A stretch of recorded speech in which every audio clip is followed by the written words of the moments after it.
শিবরাত্রিতে শাড়ি পরে বাড়ির গিন্নি বউদের মতন সেজে শিব ঠাকুরের মাথায় জল ঢাললাম। হ্যালো বন্ধুরা, welcome back to my channel Labani small blog wall. অনেকদিন আগেই তো শিব পুজো চলে গেছে, কিন্তু আমার ব্লগটা আপলোড করতে অনেকটাই দেরি হয়ে গেল। কারণ আমার গলার আওয়াজ শুনে তোমরা বুঝতেই হয়তো পারছো আমার শরীরটা একদমই ভালো নেই। আর শরীর ভালো না থাকলে ভিডিও এডিট করারও একদমই ইচ্ছে থাকে না, তাই ভিডিও এডিট করতে আমার অনেকটাই সময় লেগে গেল। যাই হোক, কালকে কিন্তু জলপাইগুড়ি থেকে মাসি অনেক কিছু পাঠিয়ে দিয়েছে। মানে গ্রামের বাড়িতে যেসব ফুল পাওয়া যায় আমাদের এদিকে সেগুলো পাওয়া যায় না, তাই মাসি সেগুলো একে একে সমস্ত কিছু ব্যাগের মধ্যে ভরে পাঠিয়ে দিয়েছে। আর আমি এখানে স্নান করে এসে সমস্ত কিছু গুছিয়ে নিয়েছি। এই সমস্ত কিছু কিন্তু মাসি পাঠিয়ে দিয়েছে। এমনকি আমি কিন্তু টোপলাতে করে নিয়ে যাচ্ছি জেঠি বাড়িতে, জেঠিকে দিয়ে জেঠি বাড়ি থেকে কিন্তু দুধও নিয়ে আসলাম। তারপর একটা ঘটির মধ্যে একে একে দুধ, দই, এরপরে দিয়ে দিচ্ছি ঘি, সাথে ছিল মধু আর এক মুঠো চিনি। সমস্ত কিছুকে একসাথে মিশিয়ে কিন্তু আমি পঞ্চামৃত বানিয়ে নিলাম। এটা রেখে দিয়ে আমি চলে গেছি সোজা ঘরে। আজকে কিন্তু আমি প্রথমবার শিবরাত্রিতে শাড়ি পরছি। এর আগে অনেকবার কিন্তু শিব পুজোতে শিবরাত্রি করেছি, কিন্তু কোনোদিনও শাড়ি পরে আমি শিবরাত্রি করিনি। কিন্তু এবারে আমার খুবই ইচ্ছে হচ্ছিল একটু শাড়ি পরে পুজো দিই, তাই আর কি সমস্ত কিছু পুজো জোগাড় করে চলে এসেছি ঘরে শাড়ি পরার জন্য। আর যেহেতু আমি একা একাই শাড়িটা পরছি, তাই শাড়ি পরাটা ঠিক যেমনটা চেয়েছিলাম তেমনটা হয়নি। কিন্তু যাই কি আর করব, বাড়িতেই যেহেতু পূজা দেব, তাই আর কি যেমন করে পেরেছি তেমন করে একটু পল্টে নিয়েছি শাড়িটা। তো এখানে দেখতেই পাচ্ছ শাড়ি পরাটা আমার কিন্তু মোটামুটি হয়েই গেছে। যেহেতু পুজো, আর পুজোতে কিন্তু আমার বাঙালি শাড়িটাই বেশি মানায়।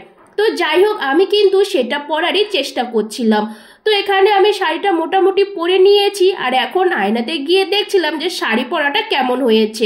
দেখতেই পাচ্ছ শাড়ি পরাটা কিন্তু একদমই হয়নি, কারণ আমি মানুষকে সুন্দর করে শাড়ি পরিয়ে দিতে পারলেও নিজে নিজে কিন্তু ঠিক মতন শাড়ি পরতে পারি না, তাই আমার কারো না কারো হেল্প লাগে। যাই হোক, কেউ যেহেতু ছিল না, তাই কিন্তু একা একা যেমন করে পেরেছি তেমন করে পরে নিয়েছি। আর কপালটা যেহেতু ফাঁকা লাগছিল, তাই একটা লাল টিপ পরে নিলাম, মানে লিপস্টিক দিয়ে টিপ পরে নিলাম। এরপরে তো আমার শাড়ি পরা হয়ে গেছে, কিন্তু আঁচলটা কেমন জানি লাগছিল, তাই সেটা একটু ঠিক করে নিয়েছি। এখন আর সময় নষ্ট না করে সোজা চলে যাব পুজো দিতে। তো সবার প্রথমে আমি কিন্তু ঘরের পুজোটা দিয়ে নিচ্ছি।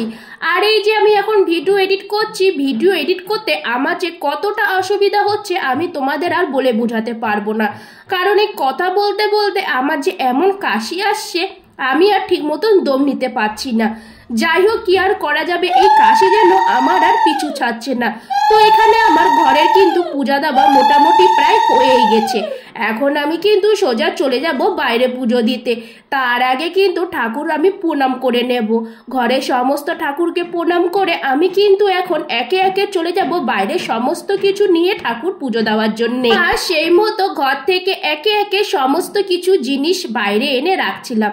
আর আমাদের যেহেতু এখানে ঠাকুরের জায়গাটা খুবই কম, তাই এখানে ঠাকুরের সমস্ত জিনিস নিচে রাখছিলাম। তো যাই হোক, এখানে কিন্তু সবার প্রথমে আমি তুলসী দেবীকে পূজাটা করে নিচ্ছিলাম।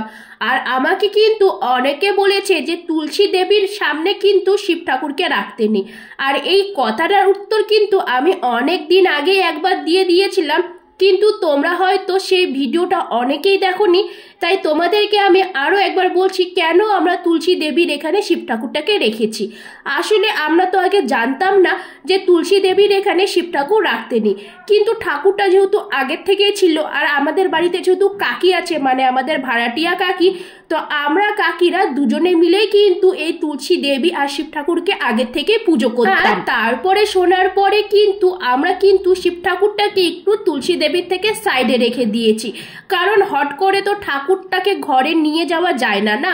কারণ যেখানে আমরা সকলে একসাথে মিলে ঠাকুর পুজো করছিলাম, হঠাৎ করে যদি আমরা ঠাকুরটাকে সরিয়ে নিয়ে যাই, তাহলে মানুষের মনে একটা কেমন একটা লাগে, যেন যে ভাববে না যে আমিও তো পূজা করতাম, ঠাকুরটাকে তারা ঘরে নিয়ে যায় রাখলো, আমরাও তো পূজা করি। তাই কাকি যেন এমনটা কোনো কিছুই না ভাবে, আর আমাদের যেহেতু ঠাকুরের এখানে বেশি জায়গাও নেই, তাই তুলসী দেবীর সাইডেই কিন্তু ছোট্ট করে শিবলিঙ্গটাকে বানানো হয়েছে।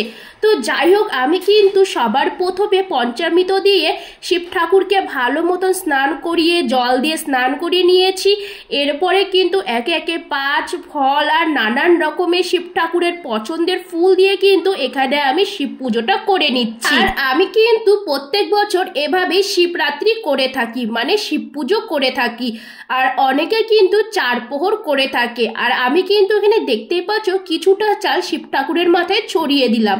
আমি কিন্তু কোনোদিনও 4 প্রহরের জল ঢালিনি, কারণ আমি প্রথম থেকে কিন্তু এভাবে শিব ঠাকুরের পুজো করে আসি। তো যাই হোক, আমি কিন্তু এখানে একে একে পুজোটা দিয়ে নিলাম। আর দেখতেই পাচ্ছ আমি কিন্তু উলু দিতে দিতেও কাশছিলাম, কারণ আমি একটু কথা বললেই বা উলু দিলেই আমার কিন্তু গলা শুকিয়ে যায় আর প্রচণ্ড কাশি আসে। যাই হোক, আমার আর কাকির দুজনেরই কিন্তু শিব ঠাকুরের মাথায় জল ঢালা হয়ে গেছে। এখন কিন্তু আমি ফটাফট শাড়ি পাল্টে নিয়ে প্রসাদ খেয়ে বসে পড়েছি দুপুরের খাওয়া দাওয়া করতে। তো যেহেতু পুজো, তাই বাড়িতে কিন্তু এখানে নিরামিষ রান্না করা হয়েছিল। তো সেটা খেয়ে সোজা চলে গেছিলাম পাশের বাড়িতে।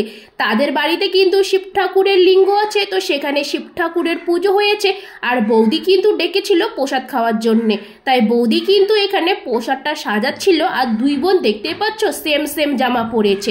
যাই হোক, বৌদির বাড়ি থেকে প্রসাদ নিয়ে রাতে কিন্তু আবারও চলে গেছিলাম খিচুড়ি প্রসাদ নিয়ে আসার জন্য। 2 জায়গা থেকে 2 রকমের খিচুড়ি নিয়ে এসেছিলাম, আর সেটাকে সুন্দর করে সাজিয়ে কিন্তু খেয়ে নিলাম। আর আমার ভাইও কিন্তু বলেছিল রাতে যেন আজকে আমি খিচুড়ি রান্না করি, তাই তো রাতে বসে পড়েছি আবারও রান্না বান্না করতে। রান্না করেছি ভাইয়ের ইচ্ছে অনুযায়ী, আর আমারও ইচ্ছে ছিল আজকে একটু খিচুড়ি খাবো, তাই এখানে করা হয়েছে খিচুড়ি আর সাথে কিন্তু আছে বেগুনি। তো আজকের ভিডিওটি এতটুকুই, ভালো লাগলে অবশ্যই আমার পাশে থেকো।